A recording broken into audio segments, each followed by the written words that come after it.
वाहिगुरु जी का खालसा वाहिगुरु जी की फतेह। गुरु दर ते हाजर गुरु सवारे खालसा जी, आप जी वडभागे हो जो 8वें पातशाह बाला प्रीतम सतगुरु जिस डिठै सब दुख जाए, इन्हां अजमतां वडियाइयां दे मालक गुरु हरकृष्ण साहब महाराज जी दे पवित्र चरण छो प्राप्त इतिहासक अस्थान गुरुद्वारा बंगला साहब जी की यात्रा करदियां जुगो जुग अटल छतर चवर तखत दे मालक धन धन श्री गुरु ग्रंथ साहिब पातशाह महाराज जी दे हजूर मनुखा जीवन दीयां घड़ियां नूं सफला कर रहे हो। हुण समा है गुरु दरबार दे निजम अनुसार गुरु इतिहास दी चल रही लड़ीवार कथा दा अपनियां मन बिरतियां एकाग्र करो, रसना पवित्र कर दे एक बार, सारे उचारण करो जी सतनाम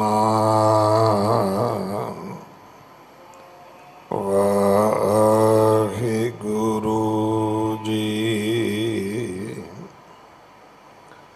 ये इतिहास पहले पातशाह जाहर पीर जगत गुरु कल तारण आए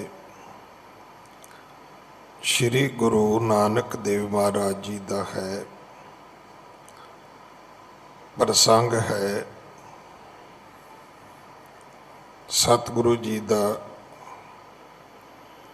पटना निवासी सालस राय जौहरी का उद्धार करना,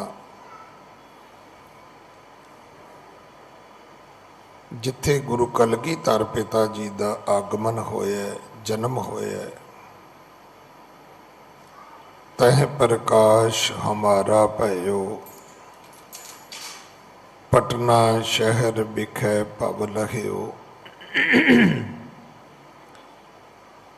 इस शहर दे विच जगत गुरु गुरु नानक साहब महाराज अपनी पहली उदासी दे समय, पहले प्रचारक दौरे दे समय जो पहली सतगुरु ने यात्रा की सी, उस यात्रा दे विच इत्थे आए सन। सालस राय जौहरी एक बहुत वड्डा हीरियां दा लालां दा व्यापारी सी। सतगुरु जी ने इसनूं उपदेश दिता सी कि राखै संच लाल जे पाजा, ये जिहड़े लाल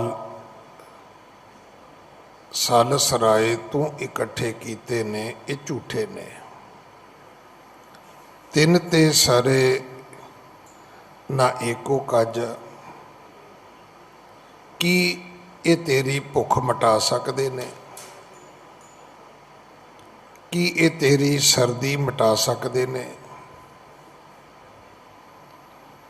ये गल सानू बहुत घट समझ आउंदी है। मैं एक दिन पहला भी बेनती की सी, कई बारी अमीर आदमियों नूं भुलेखा हुंदा है कि असीं हर चीज़ मुल खरीद सकते हैं।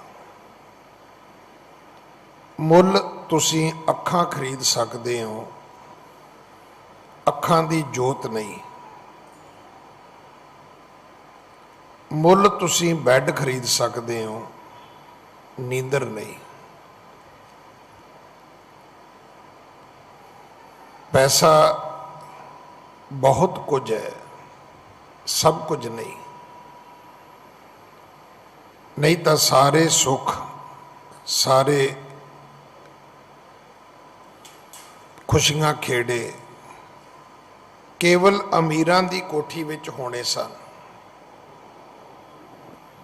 ਗਰੀਬਾਂ ਦੇ ਸ਼ਾਇਦ ਇਹ ਚੀਜ਼ਾਂ ਘਰ ਕਦੇ ਨਸੀਬ ਹੀ ਨਾ ਹੁੰਦੀਆਂ। ਇਹਦਾ ਅਰਥ ਇਹ ਨਹੀਂ ਕਿ ਪੈਸੇ ਦੀ ਵੈਲਿਊ ਨਹੀਂ ਹੈ, ਪੈਸੇ ਦੀ ਕੀਮਤ ਨਹੀਂ ਹੈ। ਪੈਸਾ ਬਹੁਤ ਕੁਝ ਹੈ।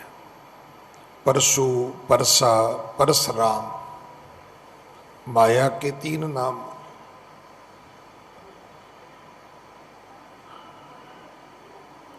इस माया दे नाल मनुख दुनिया की शानो शौकत इकट्ठी कर सकता है, सुख शांति नहीं। इस करके भाई इन्ना प्रभाव नहीं कबूलना चाहिए जिन्ना असी कबूल लिया।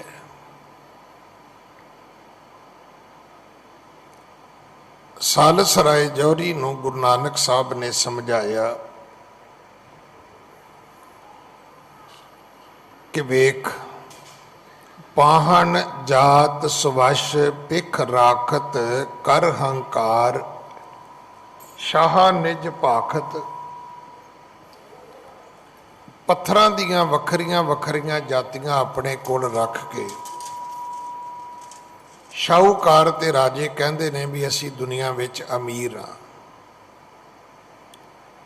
श्री करतार नाम सच लाला जे को मिले सो होत निहाला। निहाल कौन हुंदा है? खुशी खेड़े दे विच कौन भरदा है? चलो ये तो बहुत लंबी कथा हो जाएगी। एक गल जरूर ध्यान विच रखना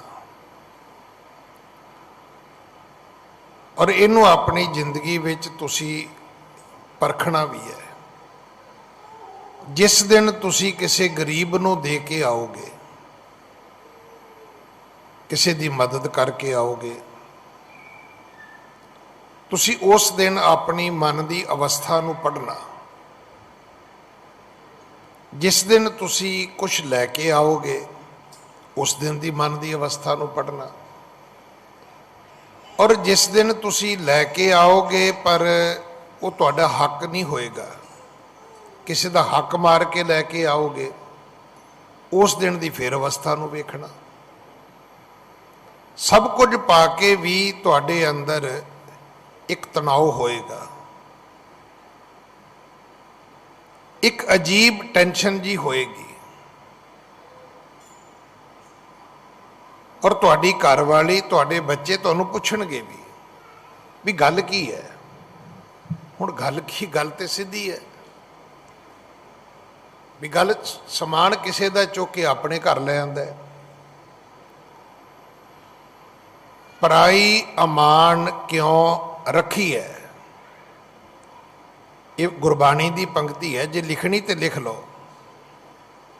और जे हो सके तो ड्राइंग रूम च लिख के ला लेना। पराई अमान क्यों रखी है, दिती ही सुख होए।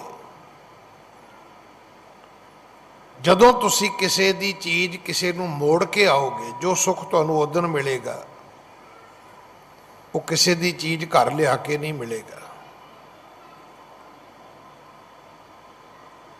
हुण इस तो वड्डा धर्म का होर की उपदेश हो सकता है भाई?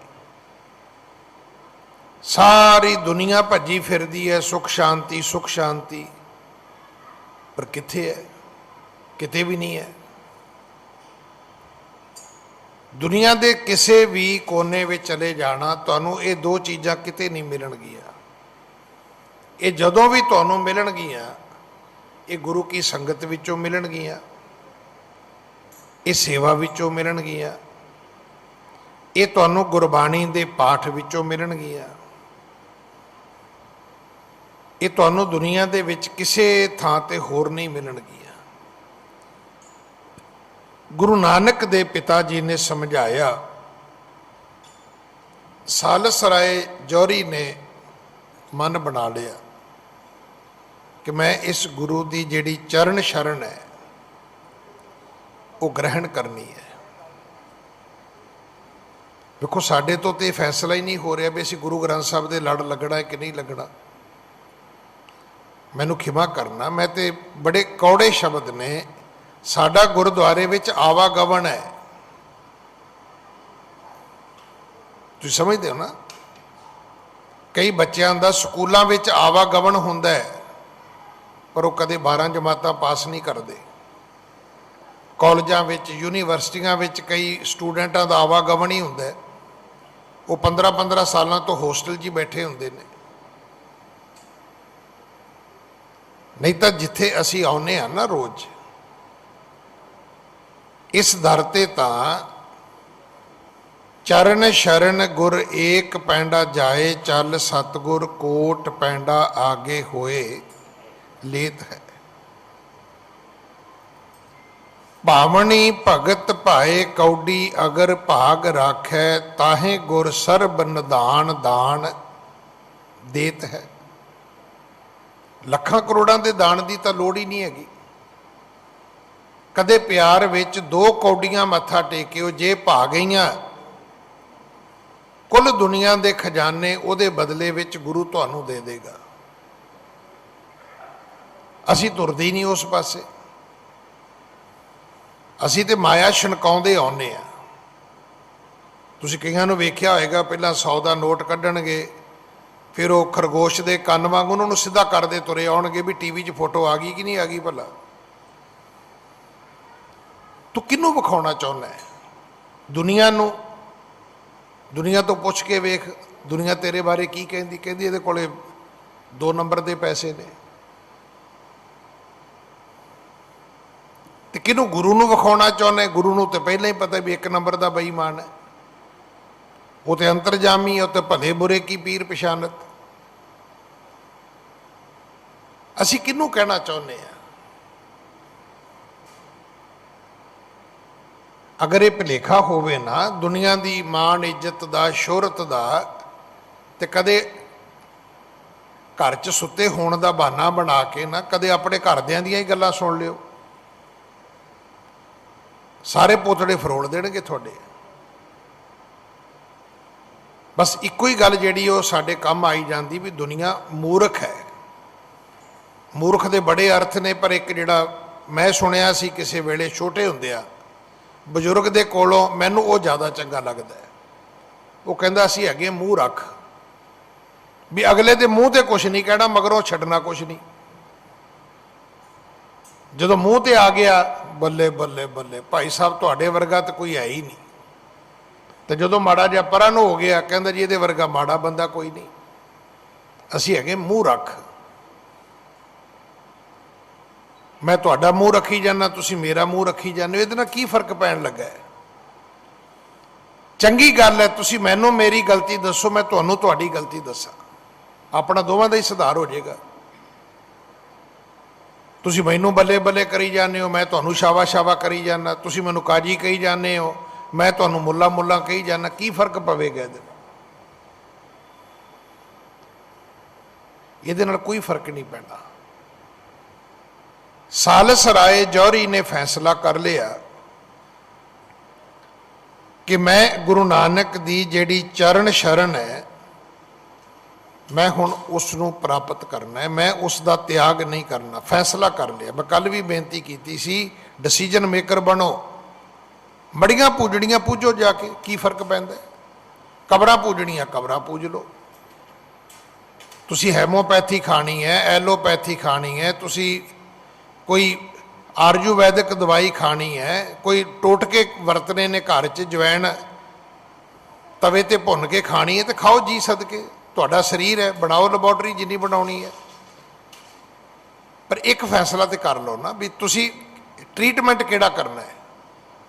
गुरु घर वाला करना है, गुरु घर वाला कर लो। तांत्रिकां वाला करना है, तांत्रिकां वाला कर लो। कर्म कांडियां वाला करना है, कर्म कांडियां वाला कर लो भाई। ਤੁਸੀਂ ਮੰਦਰ ਨੂੰ ਮੰਨਣਾ ਹੈ ਤੇ ਮੰਦਰ ਨੂੰ ਮੰਨ ਲਓ, ਤੁਸੀਂ ਚਰਚ ਨੂੰ ਮੰਨਣਾ ਹੈ ਚਰਚ ਨੂੰ ਮੰਨ ਲਓ, ਤੁਸੀਂ ਗੁਰਦੁਆਰੇ ਨੂੰ ਮੰਨਣਾ ਹੈ ਗੁਰਦੁਆਰੇ ਨੂੰ ਮੰਨ ਲਓ, ਪਰ ਕਿਸੇ ਨੂੰ ਮੰਨੋ ਤਾਂ ਸਹੀ। ਦੇਖੋ ਮੈਂ ਤਾਂ ਬਿਲਕੁਲ ਸਪਸ਼ਟ ਹਾਂ ਕਿ ਜਿਸ ਵਿਅਕਤੀ ਨੇ ਆਪਣੀ ਮਾਂ ਦੀ ਇੱਜ਼ਤ ਨਹੀਂ ਕੀਤੀ, ਉਹਦੇ ਕੋਲੋਂ ਗੁਆਂਢੀਆਂ ਦੀ ਬਜ਼ੁਰਗ ਬੀਬੀ ਤੇ ਕਦੇ ਆਸ ਨਾ ਕਰੇ ਕਿ ਇਹ ਤੇਰਾ ਸਨਮਾਨ ਕਰੇਗਾ। ਸਵਾਲ ਹੀ ਪੈਦਾ ਨਹੀਂ ਹੁੰਦਾ। ਉਹ ਠੀਕ ਉਹਨੂੰ ਲੱਗਦਾ ਹੋਏਗਾ ਵੀ ਬਾਹਰ ਨਿਕਲੇ ਕੇ ਮੈਨੂੰ ਕਹਿੰਦਾ ਬੇਬੇ ਮੱਥਾ ਟੇਕਦਾ, ਵੀ ਇਹ ਜੰਮਣ ਵਾਲੀ ਦਾ ਨਹੀਂ ਬਣਿਆ, ਬੇਬੇ ਤੇਰਾ ਕਦੋਂ ਬਣੇਗਾ। ਜਿਹੜਾ ਆਪਣੇ ਧਰਮ ਦਾ ਨਹੀਂ ਬਣਿਆ, ਜਿਹੜਾ ਆਪਣੇ ਗੁਰੂ ਪੀਰ ਦਾ ਨਹੀਂ ਬਣਿਆ, ਤੁਸੀਂ ਕੀ ਸੋਚਦੇ ਹੋ ਕਿਸੇ ਹੋਰ ਦਾ ਬਣ ਜਾਏਗਾ। ਇੱਕ ਬੱਚਾ ਆਪਣੇ ਪਿਤਾ ਦੇ ਨਾਲ ਇੱਕ ਬਲਦ ਗਵਾਚਾ ਲੱਭਣ ਚਲਾ ਗਿਆ, ਢੱਗਾ ਗਵਾਚ ਗਿਆ, ਬਲਦ ਗਵਾਚ ਗਿਆ, ਲੱਭਣ ਚਲਾ ਗਿਆ। ਹੁਣ ਉਹ ਬੁੱਢਾ ਬਾਪੂ ਕੀ ਕਰਦਾ ਹੈ, ਜਿੱਥੇ ਕੋਈ ਪੀਰਖਾਨਾ ਵੇਂਦਾ, ਜਿੱਥੇ ਦੋ ਇੱਟਾਂ ਤੇ ਦੀਵਾ ਜਗਦਾ ਵੇਂਦਾ, ਜਿੱਥੇ ਕੋਈ ਮੜੀ ਮਸਾਣੀ ਕੋਈ ਕਬਰ ਵੇਖਦਾ ਹੈ, ਉੱਥੇ ਖਲੋ ਜਾਂਦਾ ਹੈ। ਕਹਿੰਦਾ ਪੀਰ ਜੀ ਸਾਡਾ ਬਲਦ ਲੱਭ ਦਿਓ, ਮੈਂ ਤੁਹਾਡੇ ਪ੍ਰਸ਼ਾਦ ਚੜਾਵਾਂਗਾ। ਕਿਤੇ ਕਹਿੰਦਾ ਸਾਈਂ ਜੀ ਮੇਰਾ ਢੱਗਾ ਲੱਭ ਦਿਓ, ਮੈਂ ਇੱਥੇ ਪ੍ਰਸ਼ਾਦ ਚੜਾਵਾਂਗਾ। ਉਹ ਦੂਜੇ ਤੀਜੇ ਦਿਨ ਮੁੰਡਾ ਕਹਿਣ ਲੱਗਾ ਬਾਪੂ ਘਰ ਮੁੜ ਚੱਲੀਏ, ਵੀ ਹੁਣ ਢੱਗਾ ਲੱਭ ਵੀ ਗਿਆ ਤੇ ਕੀ ਕਰਾਂਗੇ। ਉਹ ਕਹਿੰਦਾ ਕੀ ਮਤਲਬ। ਕਹਿੰਦਾ ਬਾਪੂ ਸੁਖਣਾ ਹੀ ਇੰਨੀਆਂ ਸੁੱਖ ਲਈਆਂ ਨੇ, ਇੰਨੇ ਦਾ ਤੇ ਢੱਗਾ ਨਹੀਂ ਆਪਣਾ। ਜਿੰਨੀ ਸੁਖਣਾ ਸੁੱਖ ਲਈਏ ਇੰਨੇ ਪੈਸੇ ਦਾ ਤੇ ਬਲਦ ਨਹੀਂ ਹੈਗਾ। ਕਹਿੰਦਾ ਕਾਕਾ ਤੂੰ ਤੇ ਕਮਲਾ ਹੈ। ਕਹਿੰਦਾ ਬਾਪੂ ਮੈਂ ਕਿਵੇਂ ਕਮਲਾ। ਕਹਿੰਦਾ ਢੱਗੇ ਦੇ ਬਲਦ ਦੇ ਸਿੰਘਾਂ ਨੂੰ ਹੱਥ ਪਾ ਲੈਣ ਦੇ ਸੁਖਣਾ ਦੇਣੀਆਂ ਕਿੰਨੇ ਹੈ। ਮਤਲਬ ਮੁੜ ਕੇ ਪ੍ਰਸ਼ਾਦ ਕਿਹਨੇ ਚੜਾਉਣਾ, ਕਿਸੇ ਨਹੀਂ ਚੜਾਉਣਾ। ਸਾਡੀ ਹਾਲਤ ਵੀ ਅਸੀਂ ਹਰ ਪੀਰ ਫਕੀਰ ਨਾਲ ਧੋਖਾ ਕਰਦੇ ਹਾਂ। ਅਸੀਂ ਹਰ ਇਸ਼ਟ ਨਾਲ ਧੋਖਾ ਕਰਦੇ ਹਾਂ। ਇਹ ਜਿਹੜੀ ਸਾਲਸ ਰਾਏ ਜੌਹਰੀ ਦੀ ਕਥਾ ਹੈ, ਸੁਣਨ ਵਾਲੀ ਕਥਾ ਹੈ। ਸਾਲਸ ਰਾਏ ਜੌਹਰੀ ਨੇ ਪੁੱਛਿਆ ਵੀ ਸੀ, ਸਾਲਸ ਬੂਝੇ ਕੌਣ ਤੂੰ, ਕਹਾਂ ਤੁਮਾਰਾ ਦੇਸ਼, ਕਹਾਂ ਜਾਓਗੇ ਸੰਤ ਜੀ, ਕੌਣ ਆਪ ਕੋ ਬੇਸ। ਹੁਣ ਇਸ ਨੇ ਫੈਸਲਾ ਕਰ ਲਿਆ, ਕਹਿਣ ਲੱਗਾ ਜੀ ਮੇਰੇ ਤੋਂ ਭੇਟਾ ਲੈ ਲਓ। ਸਤਿਗੁਰੂ ਕਹਿੰਦੇ ਵੀ ਸਾਡੇ ਕਿਹੜੇ ਕੰਮ ਹੈ, ਪੈਸੇ ਤੇ ਸ਼ਾਹੂਕਾਰਾਂ ਦੇ ਘਰ ਵਿੱਚ ਸ਼ੋਭਦੇ ਨੇ। ਕਹਿਣ ਲੱਗਾ ਜੀ ਭੋਜਨ ਛਕ ਲਓ। ਸਤਿਗੁਰੂ ਨੇ ਤੇ ਜਵਾਬ ਕੋਈ ਨਹੀਂ ਦਿੱਤਾ। ਭਾਈ ਮਰਦਾਨਾ ਗਿਣਤੀਆਂ ਗਿਣ ਲੱਗੇ ਆ ਵੀ ਬਾਬਾ ਛਕ ਲਾ, ਮੈਨੂੰ ਵੀ ਛਕਾ ਥੋੜਾ ਜਿਹਾ, ਮੈਂ ਵੀ ਛਕ ਲਵਾਂ। ਇੱਥੋਂ ਤੱਕ ਆਪਾਂ ਨੇ ਕੱਲ ਕਥਾ ਸੁਣੀ ਸੀ। ਹਾਂਜੀ। ਸ਼੍ਰੀ ਨਾਨਕ ਲੇਵਹਿ ਅਸਣ, ਦੇਹੈ ਮੁਝੈ ਤਬ ਖਾਓ। ਜੇ ਗੁਰੂ ਨਾਨਕ ਸਾਹਿਬ ਕੁਝ ਭੋਜਨ ਛਕ ਲੈਣ ਤੇ ਮੈਨੂੰ ਵੀ ਮਿਲ ਜਾਏ, ਬਾਕੀ ਕਹਿ ਦੇਣ ਵੀ ਮਰਦਾਨਿਆ ਤੂੰ ਖਾ ਲੈ। ਹਾਂਜੀ। ਭਇਓ ਸ਼ੁਦਾ ਤੁਰ ਸ਼ਰਮਤ ਮੈਂ, ਭੋਜਨ ਤੇ ਤ੍ਰਿਪਤਾਓ। ਮੈਂ ਥੱਕ ਚੁੱਕਿਆ, ਮੈਂ ਭੁੱਖ ਦੇ ਨਾਲ ਤੜਫ ਰਿਹਾ। ਜੇ ਮੈਨੂੰ ਭੋਜਨ ਮਿਲ ਜਾਏ ਤੇ ਮੈਂ ਤ੍ਰਿਪਤ ਹੋ ਜਾਵਾਂ, ਮੈਨੂੰ ਥੋੜੀ ਜੀ ਤਾਕਤ ਸ਼ਕਤੀ ਮਿਲ ਜਾਏ। ਹਾਂਜੀ। ਸ਼੍ਰੀ ਗੁਰ ਮਇਆ ਨਿਧਾਨ ਗਤ, ਹਿਤ ਸਾਲਸ ਰਾਏ ਕੋ। ਸ਼੍ਰੀ ਗੁਰ ਮਾਇਆ ਨਿਧਾਨ ਗਤ, ਹਿਤ ਸਾਲਸ ਰਾਏ ਕੋ। ਗੁਰੂ ਨਾਨਕ ਸਾਹਿਬ ਨੇ ਸਾਲਸ ਰਾਏ ਜੌਹਰੀ ਨੂੰ ਮੁਕਤੀ ਦੇਣ ਵਾਸਤੇ, ਉੱਚੀ ਅਵਸਥਾ ਦੇਣ ਵਾਸਤੇ, ਉਹਦੀ ਗਤ ਕਰਨ ਵਾਸਤੇ, ਉਹਦਾ ਭਲਾ ਕਰਨ ਵਾਸਤੇ। ਹੁਣ ਗਤ ਸ਼ਬਦ ਇਹ ਸਾਡਾ ਰੋਜ਼ ਜ਼ਿੰਦਗੀ ਦਾ ਇੱਕ ਸ਼ਬਦ ਹੈ। ਕਹਿੰਦੇ ਅਮਕਾ ਆਇਆ, ਕਹਿੰਦਾ ਉਹਦੀ ਮੈਂ ਚੰਗੀ ਗਤ ਕੀਤੀ। ਇਹ ਵੀ ਸ਼ਬਦ ਵੀ ਉਸੇ ਸੈਂਸ ਵਿੱਚ ਹੈ। ਆਇਆ ਬੰਦਾ ਕਹਿੰਦਾ ਮੈਂ ਉਹਦੀ ਚੰਗੀ ਆਓ ਭਗਤ ਕੀਤੀ, ਕਹਿੰਦਾ ਲਾ ਪਾ ਕੇ ਹੱਥ ਫੜਾਤੀ ਉਹਦੀ।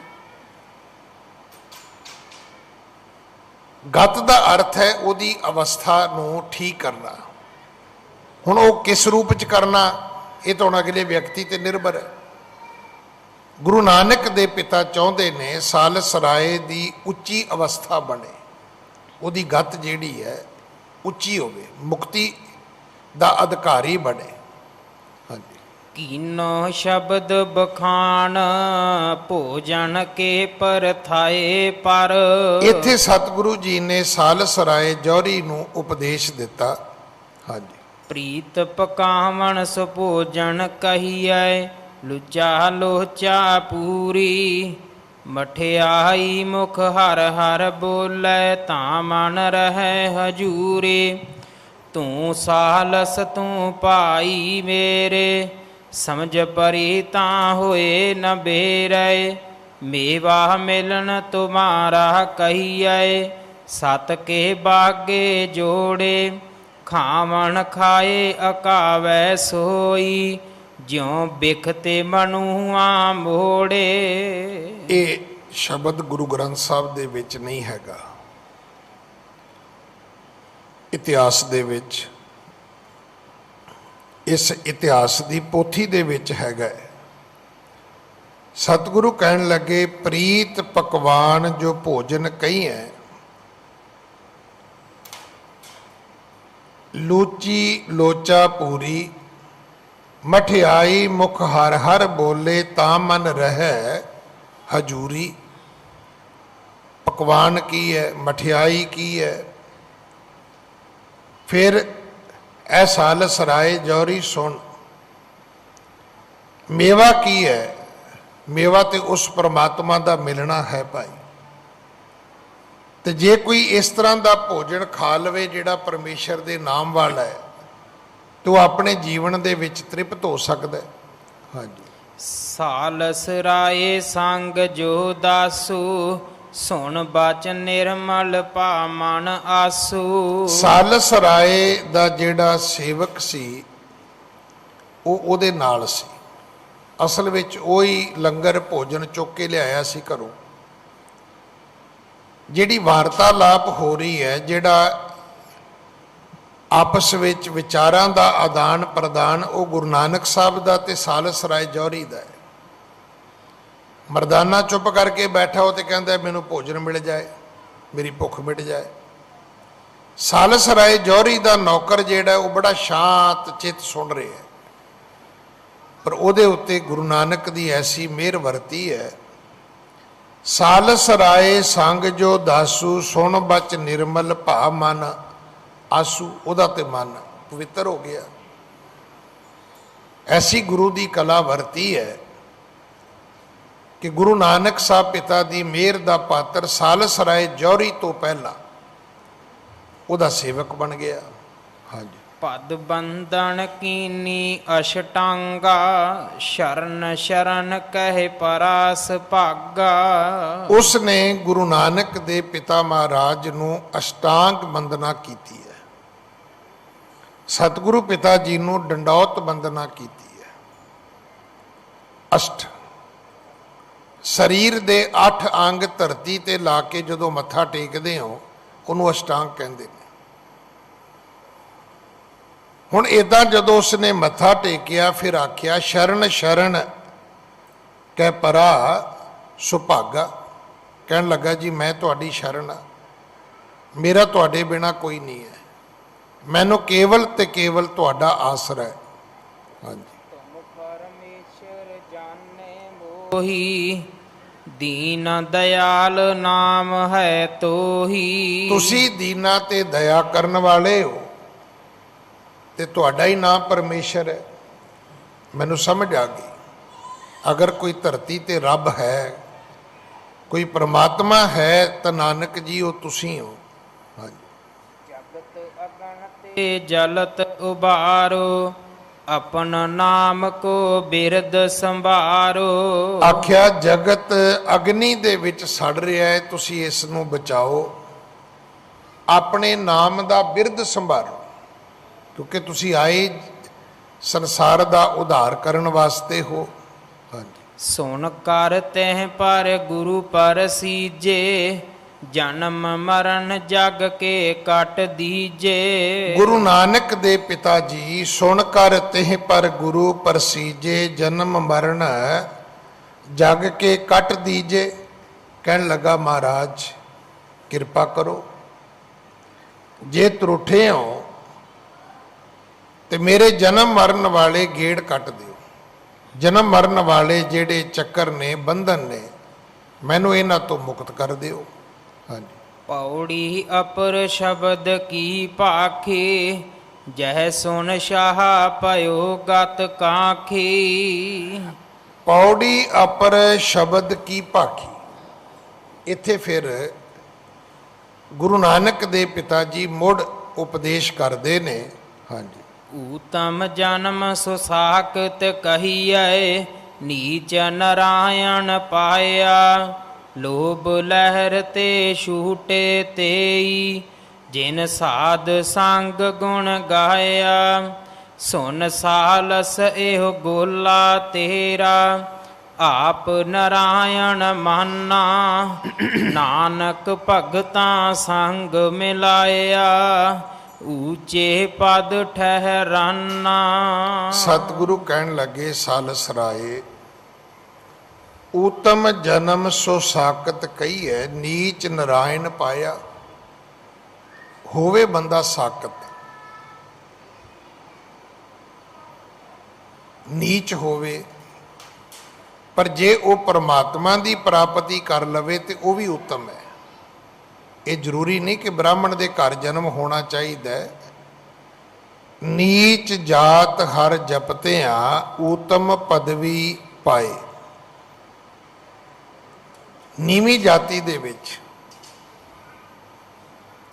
ਜਨਮ ਲੈ ਕੇ ਉੱਤਮ ਪਦਵੀ ਦੀ ਪ੍ਰਾਪਤੀ ਵੀ ਹੋ ਸਕਦੀ ਹੈ। ਤੇ ਪੁੱਛੋ ਬਿਦਰ ਦਾਸੀ ਸੁਤੇ, ਕਿਸ਼ਨ ਉਤਰਿਆ ਘਰ ਜਿਸ ਜਾਏ।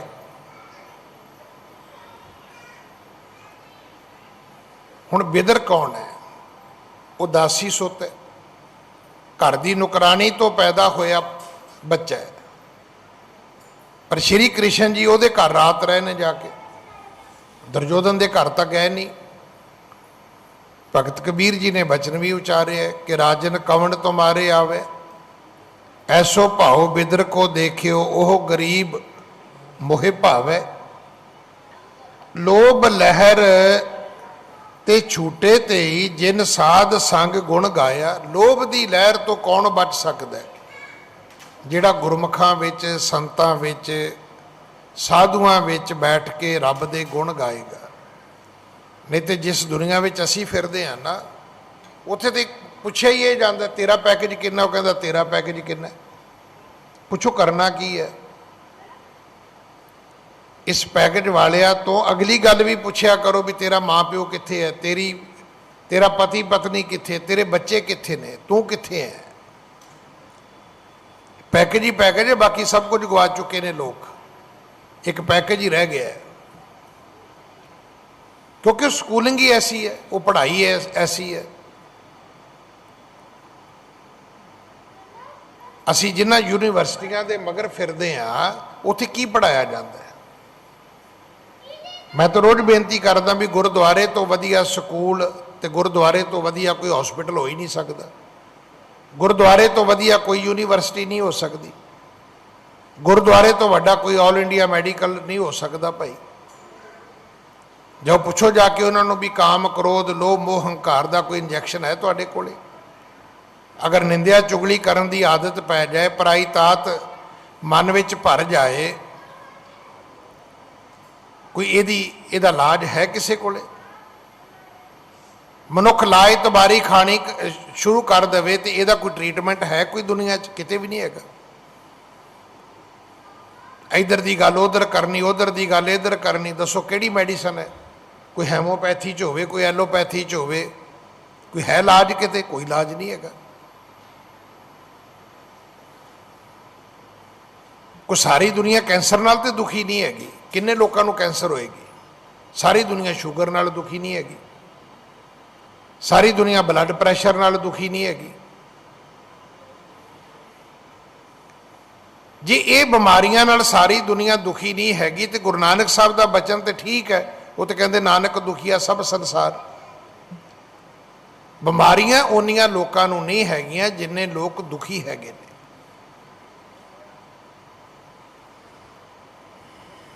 ਹੁਣ ਤੇ ਰਾਜੇ ਮਹਾਰਾਜੇ ਖੁਦ ਮੰਨਦੇ ਨੇ, ਕਹਿੰਦੇ ਭਾਈ ਕਰੋਨੇ ਨਾਲ ਘੱਟ ਮਰਨਗੇ, ਭੁੱਖਮਰੀ ਨਾਲ ਜ਼ਿਆਦਾ ਮਰਨਗੇ। ਮਰਨੇ ਤੇ ਬਿਮਾਰੀ ਨਾਲ ਚਾਹੀਦੇ ਸੀ ਲੋਕ, ਉਹ ਕਹਿੰਦੇ ਬਿਮਾਰੀ ਨਾਲ ਉਹਨੇ ਨਹੀਂ ਮਰਨਗੇ। ਮੈਂ ਤੇ ਇੱਥੇ ਬੈਠ ਕੇ ਗੁਰੂ ਦੀ ਗੋਦ ਵਿੱਚ ਆਪ ਜੀ ਨਾਲ ਕਈ ਵਾਰੀ ਸਾਂਝ ਕੀਤੀ ਹੈ। ਕਰੋਨੇ ਦੇ ਵਕਤ ਡੈਥ ਰੇਟ ਘੱਟ ਸੀ, ਉਸ ਸਮੇਂ ਵਿੱਚ ਵੀ ਮੈਂ ਸ਼ਮਸ਼ਾਨ ਘਾਟਾਂ ਵਿੱਚ ਗਿਆ। ਦੇਖੋ 30 ਸਾਲ ਹੋ ਗਏ ਨੇ ਜਿਨ੍ਹਾਂ ਘਰਾਂ 'ਚੋਂ ਮੈਂ ਪ੍ਰਸ਼ਾਦਾ ਪਾਣੀ ਛਕਿਆ, ਜਿਨ੍ਹਾਂ ਘਰਾਂ ਦੇ ਵਿੱਚੋਂ ਮੈਨੂੰ ਬਸਤਰ ਮਿਲਦੇ ਰਹੇ, ਜਿਨ੍ਹਾਂ ਦੀਆਂ ਮੈਂ ਅਰਦਾਸਾਂ ਕਰਦਾ ਰਿਹਾ, ਉਹ ਮੈਨੂੰ ਮਾਇਆ ਦਿੰਦੇ ਰਹੇ। ਅੱਜ ਜੇ ਮੇਰੇ ਬੱਚੇ ਪੜ੍ਹੇ ਤਾਂ ਸੰਗਤ ਦੇ ਪੈਸੇ ਨਾਲ ਪੜ੍ਹੇ ਨੇ। ਜਦੋਂ ਉਹਨਾਂ ਦਾ ਦੁੱਖ ਸੁੱਖ ਆਇਆ ਤਾਂ ਮੈਂ ਕਹਾਂ ਜੀ ਮੈਂ ਤਾਂ ਨਹੀਂ ਆਉਂਦਾ ਜੀ, ਮੈਂ ਗਿਆ। ਕਿੰਨੀਆਂ ਸ਼ਮਸ਼ਾਨ ਭੂਮੀਆਂ ਇਸ ਟਾਈਮ ਦੇ ਵਿੱਚ ਮੈਂ ਵੇਖੀਆਂ ਨੇ, ਪਰ ਤਕਰੀਬਨ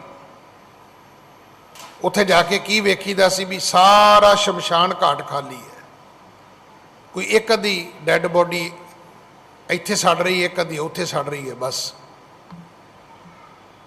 ਕਿਉਂਕਿ ਲੋਕਾਂ ਨੇ ਉਲਟਾ ਪੁਲਟਾ ਖਾਧਾ ਹੀ ਨਹੀਂ, ਲੋਕਾਂ ਨੇ ਤੇਜ਼ ਗੱਡੀਆਂ ਭਜਾਈਆਂ ਹੀ ਨਹੀਂ, ਲੋਕਾਂ ਨੂੰ ਸ਼ਰਾਬ ਪੀਣ ਨੂੰ ਮਿਲੀ ਹੀ ਨਹੀਂ। ਪਤਾ ਨਹੀਂ ਜਦੋਂ ਠੇਕੇ ਖੁੱਲ੍ਹੇ ਹਾਲਤ ਕੀ ਹੋਈ ਸੀ।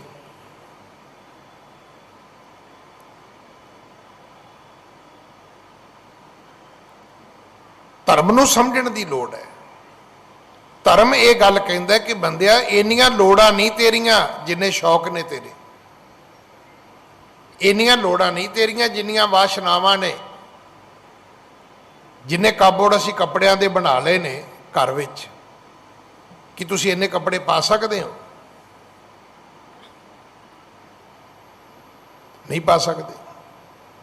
ਜਿੰਨੀ ਸਟੋਰੇਜ ਅਸੀਂ ਕਰੀ ਜਾਂਦੇ ਕਿ ਆਪਾਂ ਇੰਨਾ ਵਰਤ ਸਕਦੇ ਹਾਂ, ਨਹੀਂ ਵਰਤ ਸਕਦੇ। ਇਹਦਾ ਅਰਥ ਇਹ ਨਹੀਂ ਕਿ ਪੈਸਾ ਮਾੜਾ ਹੈ, ਪੈਸਾ ਮਾੜਾ ਨਹੀਂ ਹੈ, ਪਰ ਉਹਦੀ ਕੋਈ ਸੀਮਾ ਤੇ ਮਿਥ ਲਓ। ਕਿਤੇ ਨਾ ਕਿਤੇ ਜਾ ਕੇ ਤੇ ਆਪਾਂ ਕਹੀਏ ਵੀ ਨਹੀਂ ਜੀ ਬਹੁਤ ਹੈ, ਕਦੇ ਤੇ ਆ ਕੇ ਇੱਥੇ ਕਹੀਏ ਵੀ ਵਾਹਿਗੁਰੂ ਤੇਰਾ ਦਿੱਤਾ ਬਹੁਤ ਕੁਝ ਹੈ, ਤੇਰਾ ਦਿੱਤਾ ਸ਼ੁਕਰ ਹੈ ਤੇਰਾ। ਤੁਸੀਂ ਯਕੀਨ ਕਰਨਾ, ਮੇਰੇ ਕੋਲ ਇੱਕ ਸਰਦਾਰ ਅਜੀਤ ਸਿੰਘ ਆਉਂਦੇ ਨੇ, ਉਹਨਾਂ ਦੀਆਂ ਦੋ ਹੀ ਗੱਲਾਂ ਹੁੰਦੀਆਂ, ਇੱਕ ਕਹਿੰਦਾ ਮੈਨੂੰ ਸਰੋਪਾ ਨਹੀਂ ਦੇਣਾ, ਦੂਜਾ ਮੇਰੇ ਕਾਰੋਬਾਰ ਦੀ ਅਰਦਾਸ ਨਹੀਂ ਕਰਨੀ। ਮੈਨੂੰ ਪਹਿਲਾਂ ਜ਼ਿੰਦਗੀ 'ਚ ਬੰਦਾ ਮਿਲਿਆ ਫਸਟ ਲਾਸਟ ਇੱਕੋ ਹੀ, ਕਹਿੰਦਾ ਮੇਰੇ ਕਾਰੋਬਾਰ ਦੀ ਅਰਦਾਸ ਨਹੀਂ ਕਰਨੀ। ਮੈਂ ਕਿਹਾ ਕਿਉਂ? ਕਹਿੰਦਾ ਸਾਂਭੇ ਨਹੀਂ ਜਾਂਦਾ। ਮੈਂ ਕਿਹਾ ਫਿਰ ਅਰਦਾਸ ਕਾਹਦੀ ਕਰਨੀ ਹੈ? ਕਹਿੰਦਾ ਮਹਾਰਾਜ ਨੂੰ ਕਹੋ ਮੈਨੂੰ ਨਾਮ ਦੇਣ, ਅੰਮ੍ਰਿਤ ਵੇਲਾ ਦੇਣ, ਨਿਤਨੇਮ ਦੇਣ, ਮੇਰੇ ਘਰ 'ਚ ਸਿੱਖੀ ਦੇਣ। ਤੁਸੀਂ ਯਕੀਨ ਕਰਨਾ, ਕਹਿੰਦਾ ਮੇਰੇ ਕੋਲ ਸਾਂਭੇ ਹੀ ਨਹੀਂ ਜਾਂਦਾ। ਇੱਥੇ ਗੁਰਦੁਆਰੇ ਆ ਕੇ ਕਹਿੰਦਾ ਹੈ, ਅਰਦਾਸ ਵੀ ਕਰਾਉਂਦਾ ਹੈ, ਮਾਇਆ ਵੀ ਠੀਕ ਦਿੰਦਾ ਹੈ, ਪਰ ਸ਼ਰਤ ਇੱਕੋ ਹੀ, ਕਹਿੰਦਾ ਕਾਰੋਬਾਰ ਦੀ ਨਹੀਂ ਕਰਨੀ। ਮੈਂ ਕਿਹਾ ਕਿਉਂ? ਕਹਿੰਦਾ ਜੀ ਸਾਂਭੇ ਨਹੀਂ ਜਾਂਦਾ, ਪਹਿਲਾਂ ਹੀ ਇੰਨਾ ਹੈ। ਕਿਤੇ ਗੱਲ ਸਾਨੂੰ ਸਾਰਿਆਂ ਨੂੰ ਸਮਝ ਆ ਜਾਏ। ਜਦੋਂ ਆਪਾਂ ਨਹੀਂ ਗੁਰਦੁਆਰੇ ਆਉਂਦੇ ਸੀ, ਰੱਬ ਉਦੋਂ ਵੀ ਦਿੰਦਾ ਸੀ।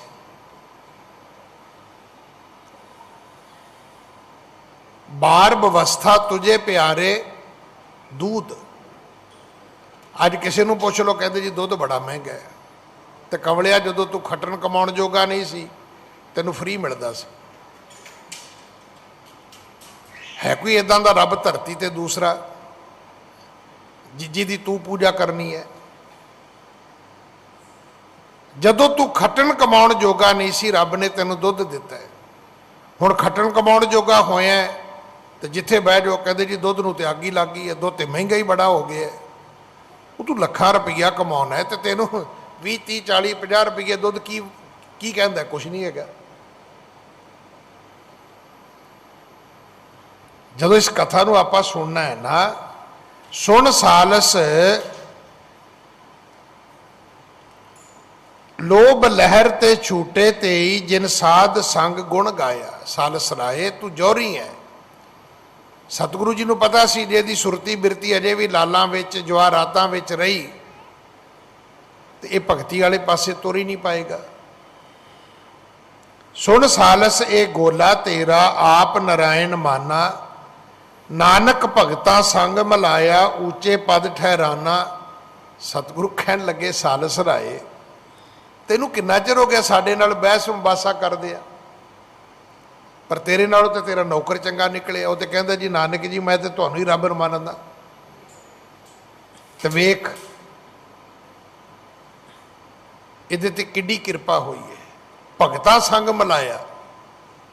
ਕਹਿੰਦੇ ਤੇਰੇ ਨੌਕਰ ਦੀ ਅਵਸਥਾ ਜਿਹੜੇ ਧਰਤੀ ਤੇ ਭਗਤ ਹੋਏ ਨੇ ਅਸੀਂ ਉਹਨਾਂ ਨਾਲ ਮਿਲਾ ਦਿੱਤੀ ਹੈ।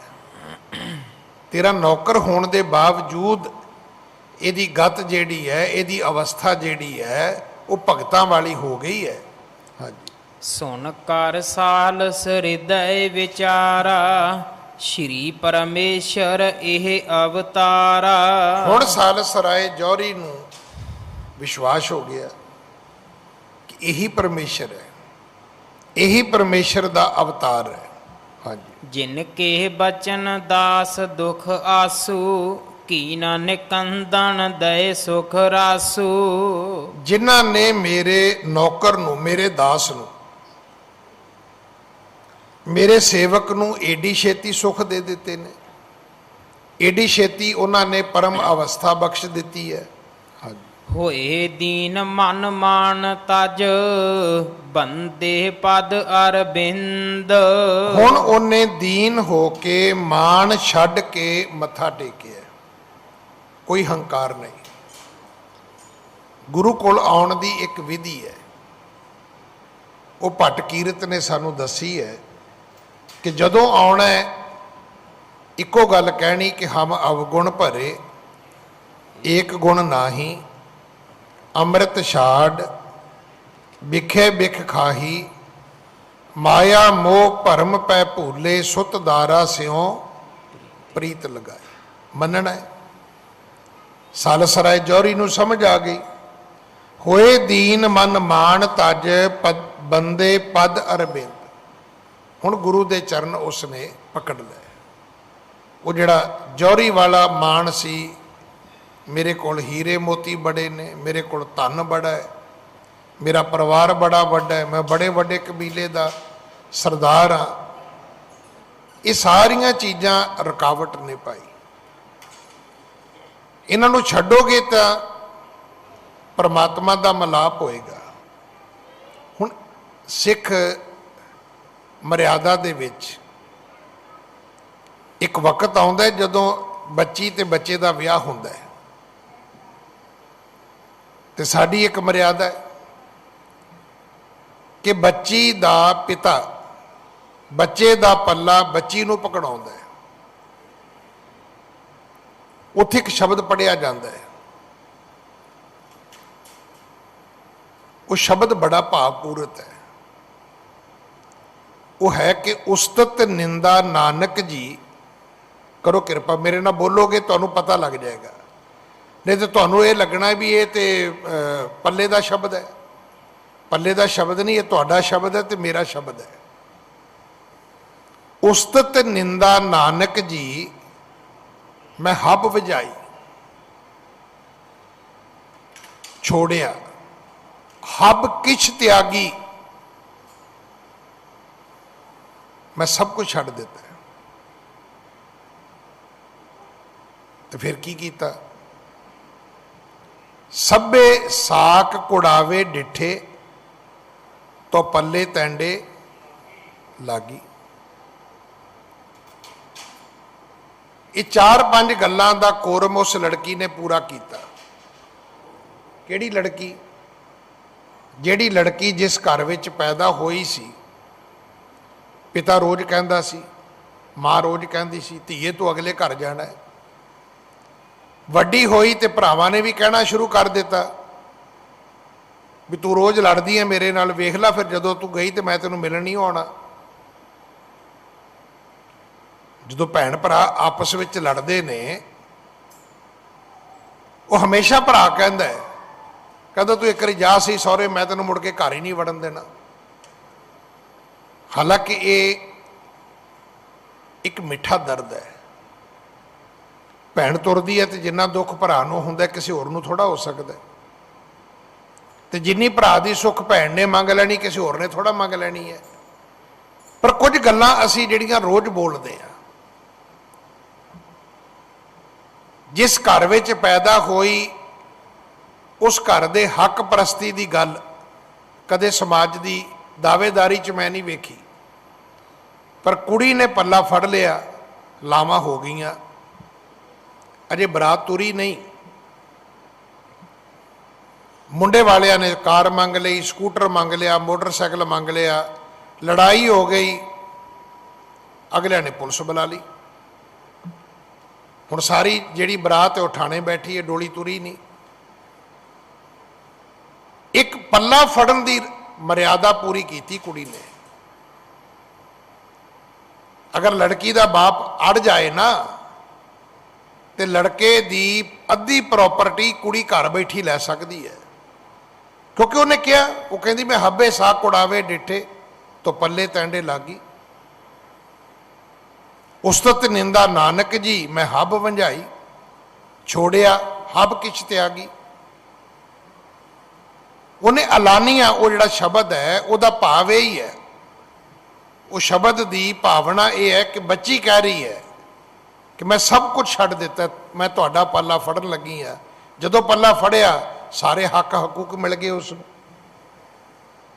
हुण कौन है, हुण ओहदा डेजिग्नेशन की है। कहते जे मेरे वर्गा बाहर उच्चियां गल्लां करे ना तो चार सज्जण कहते जा पहला अपनी होम मिनिस्ट्री नूं पुछ ला, जा पहला अपनी घरवाली नूं पुछ के आ। सिर्फ उस बच्ची ने एक पल्ला फड़िया, बस यही कोरम है। असीं आके रोज कहना सी गुरु नूं कि सच्चे पातशाह साडे ते किरपा कर, हम अंधले को गुर अंचल दीजै, जन नानक चलै मिलन था। गुरु मैनू अपना पल्ला पकड़ा। पर इत्थे जदों असीं आउंदे आ, असीं ते पहला सेवादार नूं पुछदे भी तेरा नां की, फिर ग्रंथी नूं पुछदे तेरा नां की है, फिर उन्हें भी पुछदे भी तेरी बदली किहड़े गुरुद्वारे कराइए जाके। भी जे तेरी इन्नी चलदी है तो तू किते सरकारे दरबारे जा, गुरुद्वारे कद लई आ गया तू बई? जाके कोई 2 4 5 10 बंदे छड़ा किते जाके। मैं आप जी नूं पहलां भी दस्सिआ, रकाबगंज साहब एक लामा सी, लड़के वाले ने फार्म गलत भरता, दाढ़ी कट्टा लड़का कुवैत तो आया, लिख दिता जी लड़का गुरसिख है। हुण जदों मिलनी की वारी आई मैं कहा जी मैं तो कराउंदा नहीं। मैनूं कहते तू किवें नहीं कराउंदा भी? उन्हें सोचा भी 2 टके का ग्रंथी है, ये जाएगा किधर नूं? मैं कहा जी मैं नहीं कराउंदा। चलो मिलनी तो उन्हें कर ली आपे। ये गल मैं शायद मेरे ख्याल 100 बारी इत्थे बैठ के सुनाई है, पर किहड़ी दुनिया की गंदी गाल जिहड़ी उन्हें मैनूं नहीं कड्डी। ईवन मेरे घर आके, मेरा घर भी उत्थे ही है, मैं उन्होंने एको गल कही, मैं कहा जी मैनू कोई कपड़े दे जाए मैं कदे वापस नहीं किए, कोई लिफाफे च पैसे पा के दे जाए मैं कदे वापस नहीं किए। तुसी गालां दे जाओ मैं किहड़ा वापस करनियां ने, पर मैं तुहाडे मुंडे दियां लावां नहीं जे पढ़नियां। शाम के 4 वज गए, नहीं पढ़िया। फिर वो लावां जाके होईयां काली फूला सिंह के गुरुद्वारे रजिंदर नगर। हुण इन बिटवीन की होया, एक DCP का फोन आ गया। अज उस मेरे परम मित्रा चो एक है DCP, रिटायर हो चुका है। बाबा जी, मैं कहा हाँ जी, मैं DCP बोलता। मैं कहा दसो जी। पहली बारी मेरी गल हुई उहदे नाल। बाबा जी इन्हां दी लावां पढ़ा दिओ। मैं कहा जी मुंडे ने दाढ़ी कट्टी है। कहते जी मैं तुहानूं फोन कर रहा। मैं कहा किसी छोटे थाने च फोन कर, 4 5 शराबी छुट जाणगे, 2 4 जेब कतरे छुट जाणगे। मैं कहा लावां नहीं होंदियां तेरे कहण ते, भुलेखे च ना पवी। तू DCP होएगा उधर दा, गुरुद्वारे का DCP थोड़ा तू। पर साडी हालत की है, आउणा गुरुद्वारे है, तू जोड़े उतार के आया है, तू पैर धो के आया है, तो थोड़ा जिहा हंकार भी छड्ड आउणों किते, तेरी तो झोली भर जानी सी। देखो मैं गलती करांगा उसकी सज़ा मैनू मिलेगी, सेवादार गलती करेगा उसकी सेवा सेवादार नूं मिलेगी। ਜਿਹੜਾ ਵੀ ਵਿਅਕਤੀ ਗਲਤੀ ਕਰੇਗਾ ਇਹ ਉਹਦੀ ਸਜ਼ਾ ਉਹਨੇ ਖੁਦ ਭੁਗਤਣੀ ਹੈ। ਹੋਏ ਦੀਨ ਮਨ ਮਾਨ ਤਜ ਬੰਦੇ ਪਦ ਅਰਬਿੰਦ। ਹੁਣ ਸਾਲਸ ਰਾਏ ਜੌਹਰੀ ਨੇ ਹੰਕਾਰ ਛੱਡਿਆ, ਮਾਣ ਛੱਡਿਆ, ਦਾਅਵੇਦਾਰੀਆਂ ਛੱਡੀਆਂ। ਇਹਦੇ ਨਾਲੋਂ ਪਹਿਲਾਂ ਇਹਦਾ ਸੇਵਕ ਜਿਹੜਾ ਅਧਰਿੜਕਾ ਸੀ ਉਹ ਖੱਟ ਗਿਆ। ਉਹਨੇ ਦਾਅਵਾ ਹੀ ਨਹੀਂ ਕੀਤਾ, ਉਹਦੇ ਕੋਲ ਹੈ ਹੀ ਨਹੀਂ ਸੀ ਕਰਨ ਨੂੰ ਕੁਝ।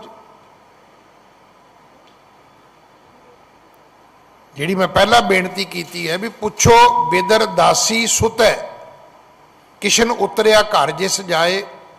ਭਗਤ ਕਬੀਰ ਕਹਿੰਦੇ ਨੇ ਕਿ ਜਦੋਂ ਕ੍ਰਿਸ਼ਨ ਜੀ ਦੁਰਯੋਧਨ ਦੇ ਘਰ ਨਹੀਂ ਗਏ, ਬਿਦਰ ਦੇ ਘਰ ਚਲੇ ਗਏ, ਰਾਤ ਉੱਥੇ ਰਹੇ। ਸਵੇਰੇ ਜਦੋਂ ਦੁਰਯੋਧਨ ਮਿਲਿਆ ਉਹਨੇ ਕਿਹਾ ਜੀ ਤੁਸੀਂ ਮਾੜਾ ਕੀਤਾ ਜੀ, ਤੁਸੀਂ ਠੀਕ ਨਹੀਂ ਕੀਤਾ ਜੀ, ਤੁਹਾਨੂੰ ਇੱਥੇ ਆ ਕੇ ਰਹਿਣਾ ਚਾਹੀਦਾ ਸੀ ਜੀ, ਤੁਸੀਂ ਉਹਦੇ ਘਰ ਚਲੇ ਗਏ ਜੀ, ਉੱਥੇ ਤੁਹਾਨੂੰ ਕੀ ਮਿਲਿਆ ਜੀ। ਤੇ ਉਹ ਜਿਹੜੀ ਕ੍ਰਿਸ਼ਨ ਜੀ ਦੀ ਤਰਜਮਾਨੀ ਭਗਤ ਕਬੀਰ ਜੀ ਨੇ ਸ਼ਬਦ ਵਿੱਚ ਕੀਤੀ ਹੈ, ਉਹ ਕਹਿੰਦੇ ਹਸਤੀ ਦੇਖ ਭਰਮ ਤੇ ਭੂਲਾ। ਦੁਰਯੋਧਨ ਤੇਰੀ ਗਲਤੀ ਇਹ ਹੈ ਕਿ ਤੂੰ ਆਪਣੇ ਘਰ ਦੇ ਹਾਥੀ ਵੇਖ ਕੇ ਸੋਚਦਾ ਮੈਂ ਰਾਜਾ। ਹਸਤੀ ਦੇਖ ਭਰਮ ਤੇ ਭੂਲਾ ਸ਼੍ਰੀ ਭਗਵਾਨ ਨਾ ਜਾਣਿਆ। ਜੇ ਕਿਤੇ ਸ਼ਹਿਰ ਤੋਂ ਬਾਹਰ ਆ ਕੇ ਖਲੋਤਾ ਹੁੰਨੋ ਤੇ ਮੈਂ ਬਿਦਰ ਦੇ ਘਰ ਕੀ ਲੈਣ ਜਾਣਾ ਸੀ। ਤੈਨੂੰ ਇਹ ਸੀ ਮੈਂ ਰਾਜਾ, ਮਹਿਲ ਮੇਰੇ ਕੋਲੇ, ਪਲੰਗ ਮੇਰੇ ਕੋਲੇ, ਤੇ ਮੇਰੇ ਘਰ ਹੀ ਆ ਕੇ ਰਵੇਗਾ, ਕ੍ਰਿਸ਼ਨ ਜਾਏਗਾ ਕਿੱਥੇ। ਕਹਿੰਦੇ ਸੁਣ, ਖੀਰ ਸਮਾਨ ਸਾਗ ਮੈਂ ਪਾਇਆ, ਗੁਣ ਗਾਵਤ ਰਹਿਣ ਵਿਹਾਨੀ। ਤੇਰੇ ਘਰ ਦੀ ਖੀਰ ਵਰਗਾ ਮੈਂ ਉਹਦੇ ਘਰ ਸਾਗ ਖਾਧਾ। ਸਾਰੀ ਰਾਤ ਰੱਬ ਦੇ ਗੁਣ ਗਾਏ ਕਿਉਂਕਿ ਸੌਣ ਬਹਿਣ ਨੂੰ ਥਾਂ ਹੀ ਹੈ ਨਹੀਂ ਸੀ। ਬਿਦਰ ਦੇ ਘਰ ਕੋਈ ਪਲੰਗ ਥੋੜਾ ਸੀ, ਸੌਣ ਬਹਿਣ ਨੂੰ ਥਾਂ ਹੈ ਨਹੀਂ ਸੀ ਕੋਈ। ਉਹ ਵੀ ਬੈਠਾ ਰਿਹਾ, ਕ੍ਰਿਸ਼ਨ ਜੀ ਵੀ ਬੈਠੇ ਰਹੇ, ਸਾਰੀ ਰਾਤ ਰੱਬ ਦੇ ਗੁਣ ਗਾਉਂਦੇ ਰਹੇ। ਇਸ ਕਰਕੇ ਭਾਈ ਜਦੋਂ ਗੁਰੂ ਦੇ ਦਰ ਆਉਣਾ ਹੈ, ਇਹ 2 3 4 ਚੀਜ਼ਾਂ ਜਿਹੜੀਆਂ ਨੇ ਨਾ, ਮਾਨ ਮੋਹ ਮੇਰ ਤੇਰ ਬਬਰਜਤ, ਇਹ ਮਾਰਗ ਖੰਡੇ ਧਾਰ, ਇਹ ਚੀਜ਼ਾਂ ਛੱਡ ਦਿਓ। ਇਹ ਚੀਜ਼ਾਂ ਨੂੰ ਨਾਲ ਲੈ ਕੇ ਨਹੀਂ ਆਉਣਾ ਚਾਹੀਦਾ। ਮੈਂ ਐਸੇ ਲੋਕ ਵੇਖੇ ਨੇ, ਲਾਲ ਕਿਲੇ ਸਕੂਟਰ ਤੋਂ ਉਤਰ ਗਿਆ ਬੰਦਾ, ਵੀ ਜਾਂ ਤੇ ਸਕੂਟਰ ਸੁੱਟ ਦੇ ਤੂੰ, ਨਾ ਸਕੂਟਰ ਵੀ ਰੇੜੂ ਹੀ ਆਉਂਦਾ, ਫਿਰ ਤੂੰ ਸਕੂਟਰ ਦੇ ਉੱਤੇ ਹੀ ਬਹਿ ਜਾ। ਮੈਂ ਪੁੱਛਿਆ ਉਹਨੂੰ, ਮੈਂ ਕਿਹਾ ਇਹ ਕੀ? ਕਹਿੰਦਾ ਨਹੀਂ, ਸਕੂਟਰ ਦਿੱਤਾ ਹੈ ਤੇ ਇਹ ਗੁਰੂ ਤੇਗ ਬਹਾਦਰ ਦੀ ਦਾਤ ਹੈ, ਪਰ ਸਤਿਗੁਰੂ ਦੇ ਬੂਹੇ ਦੇ ਅੱਗੋਂ ਸਕੂਟਰ ਤੇ ਚੜ੍ਹ ਕੇ ਨਹੀਂ ਲੰਘਣਾ। ਹੁਣ ਉਹ ਖੜਾ ਇਸ ਕਰਕੇ ਨਹੀਂ ਕਰ ਸਕਦਾ ਵੀ ਉੱਥੇ ਪਾਰਕਿੰਗ ਨਹੀਂ ਹੈਗੀ, ਆਉਂਦਿਆਂ ਨੂੰ ਗੌਰਮੈਂਟ ਚੁੱਕ ਕੇ ਲੈ ਜਾਏਗੀ। ਪਰ ਕਹਿੰਦਾ ਵੀ ਮੈਂ ਪੈਦਲ ਜਾਣਾ ਚਾਹੁੰਦਾ, ਵੀ ਮੈਂ ਤੇ ਪੈਦਲ ਹੀ ਆਉਂਦਾ ਹੁੰਦਾ ਸੀ। ਇਹ ਤੇ ਉਹਦੀ ਦਾਤ ਹੈ ਕਿ ਉਹਨੇ ਮੈਨੂੰ ਸਕੂਟਰ ਵੀ ਦੇਤਾ। ਕਈ ਇੱਦਾਂ ਦੇ ਵੀ ਨੇ ਤੇ ਕਈ ਇੱਦਾਂ ਦੇ ਵੀ ਨੇ, ਉਹ ਮਰਸਡੀ ਉੱਤੇ ਚੜਾਉਣ ਨੂੰ ਫਿਰਦੇ ਨੇ ਗੁਰਦੁਆਰੇ ਦੇ। ਉਹਨਾਂ ਦਾ ਵਸ ਚੱਲੇ ਤੇ ਪੌੜੀਆਂ ਚੜਾ ਕੇ ਉੱਪਰ ਲੈ ਆਉਣ। ਉਹ ਕਈ ਐਸੇ ਨੇ ਕਿ ਰੱਬ ਨੇ ਦਾਤ ਵੀ ਦਿੱਤੀ ਤੇ ਫਿਰ ਪੈਦਲ ਆਉਂਦੇ ਨੇ। ਡਰਾਈਵਰ ਨੂੰ ਕਹਿ ਦਿੰਦੇ ਨੇ ਤੂੰ ਗੱਡੀ ਲੈ ਚੱਲ, ਮੈਨੂੰ ਬਾਹਰ ਉਤਾਰ ਦੇ, ਮੈਂ ਤੁਰ ਕੇ ਆਉਣਾ ਹੈ। ਜਿੰਨੇ ਕਦਮ ਚੱਲ ਕੇ ਆਓਗੇ ਉਹ ਕਦਮ ਲੇਖੇ ਵਿੱਚ ਹੋਣਗੇ। ਉਹ ਕਦਮ ਤੁਹਾਨੂੰ ਰੱਬ ਦੀ ਬਖਸ਼ਿਸ਼ ਦੇ ਨੇੜੇ ਲੈ ਕੇ ਜਾਣਗੇ ਭਾਈ। ਸਗੋਂ ਆ ਕੇ ਕਹੋ ਕਿ ਦਾਤਾ ਜਿੰਨਾ ਕੁਝ ਤੂੰ ਦਿੱਤਾ ਹੈ ਸ਼ਾਇਦ ਮੈਂ ਲਾਇਕ ਹੀ ਨਹੀਂ ਸੀ ਇਹਦੇ, ਸ਼ਾਇਦ ਮੇਰੀ ਇੰਨੀ ਯੋਗਤਾ ਹੀ ਨਹੀਂ ਸੀ। ਹਾਂਜੀ। ਕੀ ਅਬ ਕੀਜੀਐ ਤੁਮ ਹੋ ਰੂਪ ਮੁਕੰਦ। ਸਾਲਸ ਰਾਏ ਜੌਹਰੀ ਕਹਿਣ ਲੱਗਾ ਜੀ ਮੇਰੀ ਮੁਕਤੀ ਕਰੋ, ਮੇਰੀ ਉੱਚੀ ਅਵਸਥਾ ਕਰੋ, ਮੇਰੇ ਮੋਹ ਮਾਇਆ ਦੇ ਬੰਧਨ ਕੱਟੋ, ਤੁਸੀਂ ਬਖਸ਼ਿਸ਼ਾਂ ਦੇ ਦਾਤੇ ਹੋ। ਹਾਂਜੀ। ਜਗ ਬੰਧਨ ਤੇ ਕਰ ਛੁਟਕਾਰਾ, ਪਤ ਤਹਿ ਪਾਵਨ ਨਾਮ ਤੁਮਾਰਾ। ਜਗਤ ਦੇ ਮੇਰੇ ਬੰਧਨ ਕੱਟ ਦਿਓ, ਤੁਹਾਡਾ ਨਾਮ ਪਤਤ ਪਾਵਨ ਹੈ। ਧਰਮ ਤੋਂ ਡਿੱਗੇ ਨੂੰ ਚੁੱਕ ਲੈਣਾ ਤੇ ਪਵਿੱਤਰ ਕਰ ਦੇਣਾ, ਇਹ ਤੁਹਾਡੇ ਨਾਮ ਦੀ ਮਹਿਮਾ ਹੈ। ਹਾਂਜੀ, ਸ਼ਰਨ ਪਰੇ ਕੀ ਰਾਖੋ ਲਾਜਾ, ਰਾਵ ਰਸਮ ਕੋ ਪਿਖੋ ਨ ਆਜਾ। ਸ਼ਰਨ ਪਰੇ ਕੀ ਰਾਖੋ ਲਾਜਾ, ਮੈਂ ਤੁਹਾਡੀ ਸ਼ਰਨ ਆਇਆ, ਮੇਰੀ ਲੱਜਾ ਰੱਖ ਲਓ। ਇਸ ਕਰਕੇ ਰਾਵਰ ਸਮ ਕੋ ਪਿਖੋ ਨਾ ਆਜਾ। ਰਾਵਰ ਤੁਹਾਡੇ ਵਰਗਾ, ਹਜੂਰ ਵਰਗਾ, ਬਾਦਸ਼ਾਹ ਜੀ ਤੁਹਾਡੇ ਵਰਗਾ ਕੋਈ ਮੈਨੂੰ ਦੂਸਰਾ ਨਜ਼ਰ ਆਉਂਦਾ ਹੀ ਨਹੀਂ। ਕੋਈ ਦੂਸਰਾ ਰੱਬ ਹੈ ਹੀ ਨਹੀਂ, ਕੋਈ ਦੂਸਰਾ ਨਾਨਕ ਹੈ ਹੀ ਨਹੀਂ ਧਰਤੀ ਤੇ। ਹਾਂਜੀ, ਸ਼੍ਰੀ ਗੁਰ ਕਹੇ ਕਾਜ ਇਹੋ ਕੀਜੈ, ਨਿਜ ਕਿੰਕਰ ਕੇ ਚਰਨ ਗਹੀਜੈ। ਸਤਿਗੁਰੂ ਕਹਿਣ ਲੱਗੇ ਫਿਰ ਸਾਲਸ ਰਾਏ ਇੱਕ ਕੰਮ ਕਰ। ਕਹਿੰਦਾ ਜੀ ਕੀ? ਕਹਿੰਦੇ ਆਪਣੇ ਨੌਕਰ ਨੂੰ ਮੱਥਾ ਟੇਕ। ਇਹ ਭਾਈ ਗੁਰਦਾਸ ਨੇ ਲਿਖਿਆ ਹੈ। ਗੁਰੂ ਨਾਨਕ ਦੇ ਪਿਤਾ ਜੀ ਨੇ ਕੀ ਕੀਤਾ ਸੀ? ਪੈਰੀ ਪਵਣਾ ਜਗ ਵਰਤਾਇਆ। ਇੱਕ ਦੂਜੇ ਦਾ ਸਨਮਾਨ ਕਿਵੇਂ ਕਰਨਾ ਸੀ, ਤੇ ਸੋਚਦੇ ਵੀ ਇੱਕ ਦੂਜੇ ਦੀ ਬੇਇੱਜ਼ਤੀ ਕਿਵੇਂ ਕਰਨੀ ਹੈ, ਇੱਕ ਦੂਜੇ ਨੂੰ ਮਾੜਾ ਕਿਵੇਂ ਬੋਲਣਾ ਹੈ, ਇੱਕ ਦੂਜੇ ਦੀ ਲਾਹ ਪਾ ਕਿਵੇਂ ਕਰਨੀ ਹੈ। ਅਸੀਂ ਤੇ ਇੱਥੇ ਖਲੋਤੇ ਹਾਂ। ਸਤਿਗੁਰੂ ਗੁਰੂ ਨਾਨਕ ਸਾਹਿਬ ਮਹਾਰਾਜ ਕਹਿਣ ਲੱਗੇ ਨਿਜ ਕਿੰਕਰ ਕੇ ਚਰਨ ਗਹੀਜੈ, ਸ਼੍ਰੀ ਗੁਰ ਕਹੈ ਕਾਜ ਇਹ ਕੀਜੈ। ਕਹਿੰਦੇ ਫਿਰ ਇਸ ਅਧਰਿੜਕੇ ਨੂੰ ਮੱਥਾ ਟੇਕ, ਆਪਣੇ ਨੌਕਰ ਨੂੰ ਮੱਥਾ ਟੇਕ। ਹਾਂਜੀ, ਬੰਧਨ ਕਰ ਹੋਵੇ ਗਤ ਤੇਰੀ, ਜਗ ਮਹਿ ਮਿਟੈ ਜਨਮ ਕੀ ਫੇਰੀ। ਤੇਰੀ ਉੱਚੀ ਗਤ ਹੋ ਜਾਏਗੀ, ਅਵਸਥਾ ਹੋ ਜਾਏਗੀ, ਜਨਮ ਮਰਨ ਦੇ ਗੇੜ ਮੁੱਕ ਜਾਣਗੇ। ਹਾਂਜੀ, ਸੁਨ ਸਾਲਸ ਬੰਦੇ ਦਵੈ ਹਾਥਾ, ਤੂਰਨ ਧਰਿਓ ਦਾਸ ਪਦ ਮਾਥਾ। ਉਸੇ ਵੇਲੇ ਸਾਲਸ ਰਾਏ ਜੌਹਰੀ ਨੇ, ਜਿਹਨੇ ਗੁਰੂ ਨਾਨਕ ਸਾਹਿਬ ਨੂੰ ਮੱਥਾ ਟੇਕਦਿਆਂ ਬੜਾ ਟਾਈਮ ਲਾ ਲਿਆ, ਪਰ ਹੁਣ ਜਦੋਂ ਸਮਝ ਆ ਗਈ ਤੇ ਨੌਕਰ ਨੂੰ ਵੀ ਮੱਥਾ ਟੇਕਦਿਆਂ ਦੇਰੀ ਨਹੀਂ ਕੀਤੀ। ਸੁਣ ਸਾਲਸ ਬੰਦੇ ਦਵੈ ਹਾਥਾ, ਤੂਰਨ ਧਰਿਓ ਦਾਸ ਪਦ ਮਾਥਾ। ਉਹਦੇ ਚਰਨਾਂ ਤੇ ਆਪਣਾ ਮੱਥਾ ਰੱਖ ਦਿੱਤਾ, ਮੱਥਾ ਟੇਕ ਦਿੱਤਾ ਉਸ ਨੂੰ। ਹਾਂਜੀ, ਬੋਲੇ ਹੋ ਗੁਰ ਸੋ ਹਵੈ ਕਰ ਦੀਨਾ, ਇਹੋ ਜੋ ਦਾਸ ਮਮ ਬੁੱਧ ਪਰ ਬੀਨਾ। ਗੁਰੂ ਪਿਤਾ ਮਹਾਰਾਜ ਬੋਲਿਓ ਗੁਰ ਸੋ ਹਵੈ ਕਰ ਦੀਨਾ। ਫਿਰ ਬੋਲਿਆ ਕਿ ਸਾਲਸ ਰਾਏ ਜੌਹਰੀ ਕਹਿੰਦਾ ਇਹ ਜੋ ਦਾਸ ਮਮ ਬੁੱਧ ਪਰਬੀਨਾ। ਕਹਿਣ ਲੱਗਾ ਜੀ ਮੈਂ ਮੰਨ ਲਿਆ ਕਿ ਮੇਰੇ ਸੇਵਕ ਦੀ ਜਿਹੜੀ ਬੁੱਧੀ ਹੈ ਉਹ ਪ੍ਰਬੀਨ ਹੈ, ਉਹ ਉੱਚੀ ਹੈ, ਉਹ ਸਿਆਣੀ ਹੈ, ਉਹ ਮੇਰੇ ਨਾਲੋਂ ਵੱਡੀ ਹੈ। ਹਾਂਜੀ, ਸੰਤਨ ਕੇ ਸਭ ਜਾਮੈ ਲੱਛਣ, ਕਰਮ ਧਰਮ ਕੈ ਵਿਖੈ ਵਿਚਛਣ। ਇਹਦੇ ਵਿੱਚ ਸੰਤਾਂ ਵਾਲੇ ਸਾਰੇ ਗੁਣ ਨੇ, ਸਾਰੇ ਲੱਛਣ ਨੇ, ਸਾਰੀਆਂ ਨਿਸ਼ਾਨੀਆਂ ਇਹਦੇ ਵਿੱਚ ਪਰਮਾਤਮਾ ਦੇ ਸੰਤਾਂ ਵਾਲੀਆਂ ਨੇ। ਇਹ ਸਾਰੇ ਹੀ ਉਹ ਕਰਮ ਧਰਮ ਵੀ ਕਰਦਾ। ਹਾਂਜੀ, ਪੁਨ ਰਾਹਵਰ ਕੀ ਕਰੁਣਾ ਹੋਈ, ਬੰਧਨ ਜੋਗ ਭਲੇ ਹੈ ਸੋਈ। ਅੱਗੋਂ ਕਹਿਣ ਲੱਗਾ ਜੀ ਤੁਹਾਡੀ ਕਿਰਪਾ ਹੋ ਗਈ ਤੇ ਭਲਾ ਯੋਗ ਬਣ ਗਿਆ। ਹਾਂਜੀ, ਅਬ ਜੇ ਡਾਰੋ ਚਰਨ ਸੁਆਨਾ, ਤਦਪ ਨ ਆਇਸ ਕਰ ਹਉ ਹਾਨਾ। ਕਹਿਣ ਲੱਗਾ ਜੀ ਹੁਣ ਹੁਕਮ ਕਰੋ ਹੋਰ ਕਿਹਨੂੰ ਮੱਥਾ ਟੇਕਾਂ। ਕਿਸੇ ਪਸ਼ੂ ਪੰਛੀ ਜਾਨਵਰ ਨੂੰ ਵੀ ਕਹੋ, ਕੁੱਕਰ ਨੂੰ ਵੀ ਕਹੋ। ਕਹਿਣ ਲੱਗਾ ਜੀ 1 ਮਿੰਟ ਨਹੀਂ ਲਾਵਾਂਗਾ, ਤੁਹਾਡਾ ਹਰ ਹੁਕਮ ਮੰਨਾਂਗਾ, ਜਿੱਥੇ ਕਹੋਗੇ ਉੱਥੇ ਮੱਥਾ ਟੇਕਾਂਗਾ। ਪਰ ਮੇਰਾ ਨੌਕਰ, ਮੇਰਾ ਦਾਸ ਕਹਿਣ ਲੱਗਾ ਜੀ ਇਹ ਤੇ ਸੰਤ ਹੈ, ਇਹਦੇ ਵਿੱਚ ਸਾਰੇ ਉਹ ਸ਼ੁਭ ਧਰਮ ਕਰਮ ਨੇ। ਹਾਂਜੀ, ਸੁਣ ਬਚ ਬਿਗਸੇ ਪੰਕਜ ਬਦਨਾ, ਕਹਿ ਤਬ ਬੰਧਨ ਭਏ ਨਿਕਦਨਾ। ਗੁਰੂ ਨਾਨਕ ਸਾਹਿਬ ਕਹਿਣ ਲੱਗੇ ਸਾਲਸ ਰਾਏ ਤੇਰੇ ਵੀ ਬੰਧਨ ਕੱਟ ਗਏ ਭਾਈ, ਤੇਰੀ ਵੀ ਬੰਦ ਖਲਾਸੀ ਹੋ ਗਈ ਹੁਣ। ਹਾਂਜੀ, ਨਿਰੰਕਾਰ ਕੋ ਬੰਧਨ ਕਰੀਐ, ਉਰਤੇ ਸਰਬ ਪਰਮ ਪਰ ਹਰੀਐ। ਅੱਜ ਤੋਂ ਬਾਅਦ ਤੂੰ ਮੱਥਾ ਨਿਰੰਕਾਰ ਨੂੰ ਟੇਕਣਾ ਹੈ ਤੇ ਭਰਮ ਨਹੀਂ ਕਰਨੇ, ਕੋਈ ਵਹਿਮ ਨਹੀਂ ਕਰਨਾ। ਕਿਸੇ ਤਰ੍ਹਾਂ ਦਾ ਭਰਮ ਵਹਿਮ ਆਪਣੇ ਜੀਵਨ ਵਿੱਚ ਲੈ ਕੇ ਨਹੀਂ ਆਉਣਾ।